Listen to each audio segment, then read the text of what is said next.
ବର୍ଷା को नहीं आईएमडी डीजी देले बड़ सूचना। आज राति ଏହି ଅଞ୍ଚଳ ଜଳମଗ୍ନ ହେବା संगे संगे भूस्खलन आशंका रही।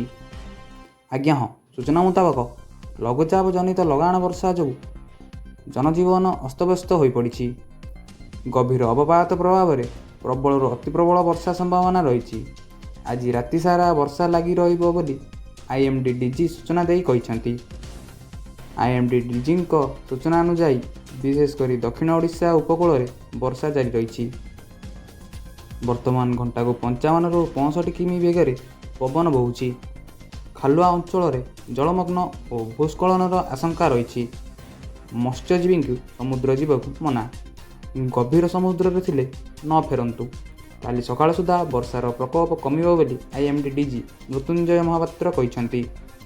अन्यपटे आज और आसंता काली पई ओडिशार अधिकांश जिला को सतर्क सूचना जारी रही। पाणीपाग विभाग 7 जिले में प्रबल अति प्रबल वर्षा नहीं रेड वार्निंग जारी करा जायछि।